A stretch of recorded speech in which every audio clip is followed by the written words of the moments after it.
Oke, yang selanjutnya adalah tentang group performance atau kinerja kelompok. Jadi menurut Stephen D. Robbins dalam buku Organizational Behavior, yaitu group performance dipengaruhi oleh 3 faktor, yaitu karakteristik kelompok, dinamika internal, serta kondisi eksternal. Robin juga menjelaskan bahwa kinerja kelompok merupakan hasil dari kombinasi input, proses, dan hasil atau output yang tersendiri. Yang pertama yaitu adalah info atau masukan. Faktor-faktor yang mempengaruhi bagaimana komposisi sejak awal pembentukan. Yang pertama adalah sumber daya manusia. Ya, perlu kita ketahui bahwa sumber daya manusia adalah peran penting dalam sebuah kelompok, gitu ya.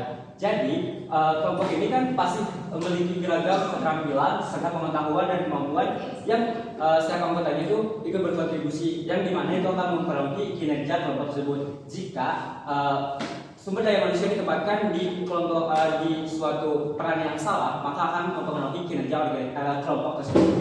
Jadi yang kedua adalah latar belakang anggota. Untuk latar belakang anggota seperti ras, agama, dan lain-lain itu akan menjadi buruk gitu jika di lingkungan yang salah gitu, karena itu akan mempengaruhi kinerja organisasinya karena adanya sifat rasisme ataupun hal sejenisnya yang bersifat modern gitu ya. Dan yang kedua, jika kalau latar belakang kelompok ini tuh sangat beragam tapi kita tuh menyatu gitu, nah itu tuh akan memperkuat solidaritas dalam tim tersebut atau dalam kelompok tersebut gitu ya. Yang kedua yaitu adalah struktur kelompok. Ukuran kelompok yang kecil akan cenderung lebih kohesif, sedangkan kelompok besar lebih efektif untuk tugas kompleks yang membutuhkan berbagai keahlian gitu. Jadi untuk kelompok kecil ini biasanya digunakan untuk keputusan yang cepat gitu. Misalnya kita mau bikin suatu acara yang bersifatnya dadakan gitu, dan keputusannya itu harus diambil secepatnya. Itu cocok untuk di kelompok kecil. Sedangkan untuk kelompok besar itu biasanya tugas yang mendetail dan bersifatnya itu kayak lebih kompleks dibandingin acara biasa gitu. Yang kedua yaitu adalah peran, yaitu kejelasan.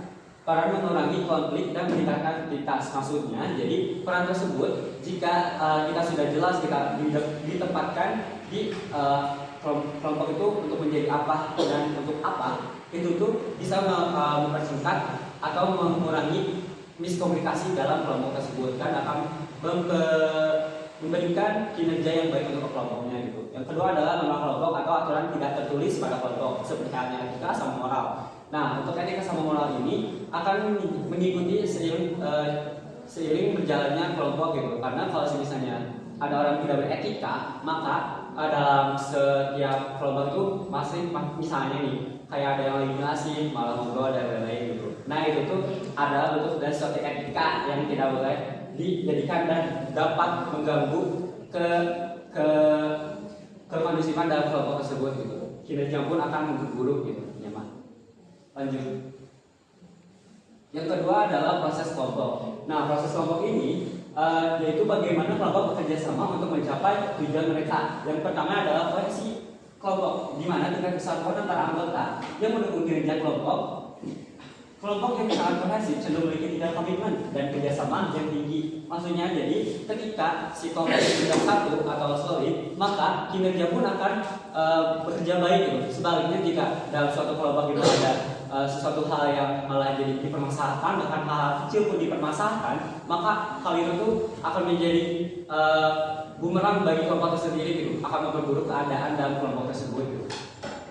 Yang kedua yaitu adalah komunikasi. Nah, seperti halnya dalam segala sesuatu gitu, dalam hubungan apapun pasti komunikasi itu penting. Jika komunikasi itu miss, maka itu akan menghasilkan kinerja pada kelompok tersebut menjadi kacau. Yang selanjutnya adalah pengambilan keputusan, yaitu gimana kemampuan kelompok untuk membuat keputusan yang tepat dan efektif melalui kolaborasi. Nah, untuk pengambilan keputusan ini biasanya dipengaruhi oleh leadernya tersendiri, karena leader ini bakal mengambil keputusan itu secara sendiri atau bermusyawarah gitu. Dan dengan misalnya kalau dia pengambil keputusan itu secara sendiri, maka itu akan mesti memperbanyak konflik dalam kelompok karena adanya tidak persetujuan dalam hal apapun gitu. Terus yang pertama itu kepemimpinan, yaitu kan gaya kepemimpinan yang tadi akan mempengaruhi kinerja kelompoknya gitu. Kalau misalnya pemimpinnya bisa mengayomi kelompoknya, maka kinerja pun akan semakin baik karena adanya motivasi dan tujuan yang jelas juga gitu. Yang terakhir adalah konflik, yaitu konflik ini sebenarnya bisa menghasilkan sesuatu yang baik, bisa juga tidak. Karena konflik itu ada dua, yaitu konflik fungsional sama konflik disfungsional. Jadi kalau konflik fungsional itu ketika konflik ini kayak perdebatan gitu ya. Kalau ada perdebatan sesuatu itu biasanya akan menghasilkan sesuatu yang hasilnya lebih maksimal gitu. Nah beda lagi kalau disfungsional itu kayak berantem tiba-tiba gitu ya. Itu kayak dalam kelompok itu malah jadi tidak akur, dan itu akan membuat kinerja organisasi pun kinerja kelompok pun menurun gitu. Terus yang terakhir adalah outcome atau hasil, di mana ini ada hasil akhir yang dihasilkan oleh kelompok. Yang pertama adalah kinerja tugas atau task performance, itu tingkat pencapaian kelompok dan misalkan tugas dan mencapai tujuan. Nah jadi kalau misalnya si kelompoknya emang baik dan tidak saling menyalahkan gitu ya, itu tuh akan mencapai tujuan serta tugas itu secara tepat waktu gitu, tidak akan ada istilahnya. Kalau itu adalah kepuasan anggota. Nah kalau kepuasan anggota ini biasanya kan memang diadili gitu ya. Nah kalau misalnya kepuasan anggota itu tidak terpenuhi, berarti ada sesuatu masalah yang di hal-hal yang tadi yang bisa menyebabkan kinerja kelompok itu lebih kurang maksimal. Yang terakhir adalah efisiensi. Nah efisiensi ini jika tadi adanya miskomunikasi dan lain-lain dalam kelompok ini akan mengganggu kinerjanya, bahkan mengganggu keefisienan, bahkan mungkin bakal bakal menghambat si kinerja kelompok ini gitu. Yang terakhir adalah pertumbuhan kelompok. Nah kalau segala sesuatu yang dipermasalahkan atau tidak adanya musyawarah dengan seluruh anggotanya, maka itu akan menghambat pertumbuhan kelompok, karena pertumbuhan kelompok ini akan menjadi terganggu dengan hal-hal yang tidak perlu gitu. Nah seperti yang sudah dijelaskan, struktur kelompok dibagi menjadi 7. Yang pertama ada peran dalam kelompok.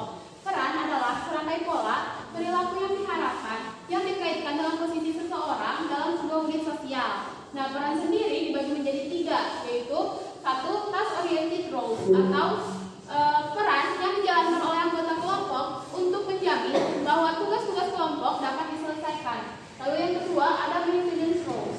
Maintenance roles merupakan peran yang dijalankan oleh anggota kelompok untuk memelihara hubungan baik di dalam kelompok. Dan yang terakhir ada individual roles.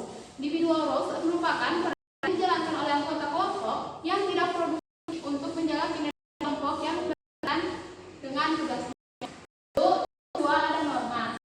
Norma adalah standar perilaku yang dapat diterima dalam sebuah kelompok yang diadopsi oleh semua anggota kelompok. Normanya itu dibagi menjadi 4, yaitu norma kinerja, norma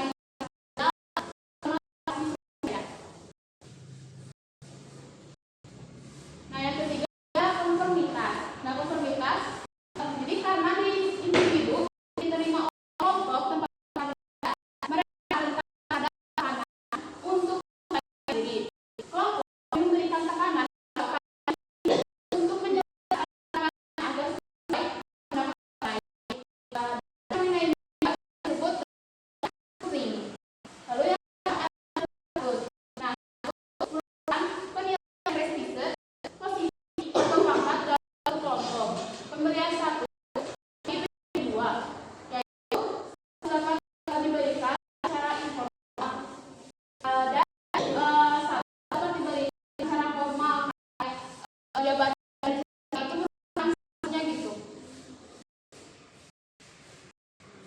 Nah lalu yang kelima ada group size. Nah ukuran suatu kelompok memang mempengaruhi kinerja dari kelompok tersebut secara keseluruhan, tetapi ukuran yang diberikan bergantung pada apa yang ingin dicapai oleh kelompok tersebut. Misalnya kelompok ada yang kelompok yang besar, ada kelompok kecil. Nah untuk indikator kerjanya juga tergantung dari kebutuhan dari kelompok tersebut. Misalnya kelompok yang punya kecil membutuhkan indikator pekerjaan yang membutuhkan indikator pekerjaan kecepatan. Terus untuk individual performance juga contohnya untuk ukuran kelompok yang kecil. Lalu untuk problem solving yang kalau yang kita bisa tempatkan kelompoknya untuk yang kelompok besar. Lalu masukan beragam kita bisa memilih untuk kelompok besar. Lalu tujuan berbasis fakta untuk kelompok yang besar.